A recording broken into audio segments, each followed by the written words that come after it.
សួស្តី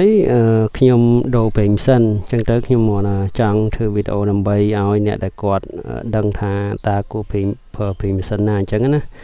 សម្រាប់ខ្ញុំម៉ូតូនិងឡានខ្ញុំប្រើ Valvoline ល្អថាប្រើឡានទៅដឹងថាឡានទៅដើរស្រួលជាងអញ្ចឹងណាប៉ុន្តែម៉ូតូខ្ញុំប្រើ Valvoline ដែរជាធម្មតាពេញម៉ាស៊ីន Valvoline អត់សូវមាននៅលើទីផ្សារទេអញ្ចឹងតើតែយើងស្គាល់កន្លែងណាដែលធ្វើម៉ូតូធ្វើអីដែលគេដូរពេញម៉ាស៊ីន Valvoline ណាហើយជាធម្មតាតម្លៃវាដូចជា28,000ដែរខ្ញុំធ្លាប់ដូរម្ដងថ្ងៃនេះខ្ញុំដូរខ្លួនឯងអញ្ចឹងខ្ញុំមកចង់ឲ្យមើលសម្រាប់ពេញម៉ូតូកន្លែងនេះគឺគេដាក់ថា motorcycle oil ហ្នឹង40ហ្នឹងបែរថា4លេខហ្នឹងកម្រិតភេងរបស់វាហ្នឹងគឺ20ទៅ40ហើយ SL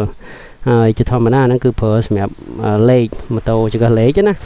ដោយឡែកអាកមុំ Q នេះវិញគឺពី10ដល់40ហើយកន្លែងនេះគឺគេដាក់ scooter engine អញ្ចឹងប្រើសម្រាប់នឹងម៉ូតូអូតូមានដូចជា Scoopy click អីអញ្ចឹងជាដើមខ្ញុំមកយោបល់ប្រើហ្នឹងហើយកុំប្រើដល់1000ប្រើ1000គីឡូប្រើតែ800គីឡូអីគួរតែដូរទៅគួរតែរៀនដូរខ្លួនឯងខ្លះទៅដូចវាមិនពិបាកទេចង្កឹះសម្រាប់ឲ្យយើងប្រើហ្នឹងដូចជាសោលេខ17យើងអាចមួបាតខាងក្រោមវាបានហើយដូរខ្លួនឯងទៅវាល្អដែរទម្លាប់ល្អដែរ